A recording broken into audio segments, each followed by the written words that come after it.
There's a new setback for plans to build high-speed rail in Texas. A grant awarded to Amtrak for the project is now being canceled. U.S. Transportation Secretary Sean Duffy described the grant as a waste of taxpayer funds. Grace Reeder reports on plans to keep the project alive despite the loss of funding. U.S. Transportation Secretary Sean Duffy announced Monday more than $60 million in federal funding, previously set aside to help connect Texas cities through high-speed rail, is being pulled. The Amtrak Texas high-speed rail corridor would have connected Houston and Dallas. There's so much federal funding out there, and we're hoping that Texans just get their fair share of that funding. Now there's $60 million less for Texas. Duffy says the projected cost of that project ballooned to more than $40 billion with a B.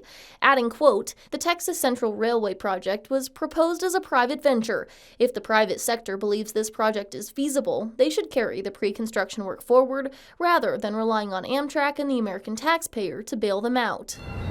So what does this mean for high-speed rail in Texas in the future? The Federal Railroad Administration says they're still interested in projects moving forward. The chief counsel of the FRA said, quote, "Connecting Dallas and Houston remains one of the more exciting opportunities for new passenger rail in the United States." Meanwhile, Central Texas leaders have also pushed for commuter rail connections between Austin and San Antonio.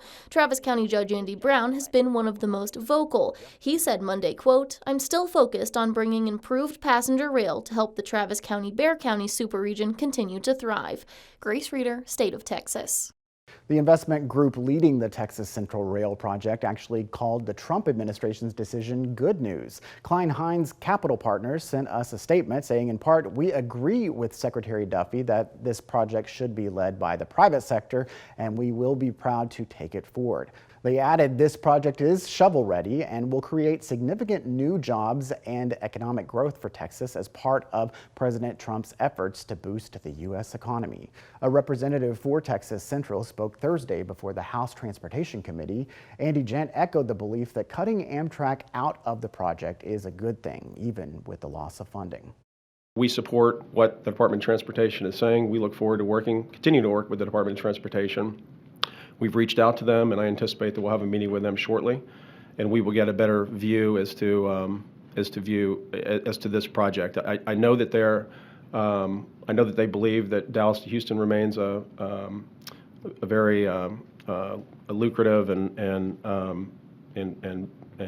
route that they want to explore, and so we're just going to continue to explore that with them.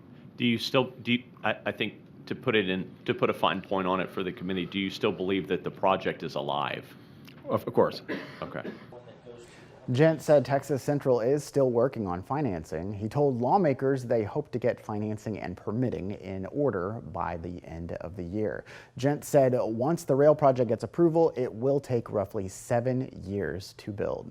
Thank you again for joining us for State of Texas. I'm Josh Hinkle, and we'll be back next week to bring you an in-depth look at Texas politics.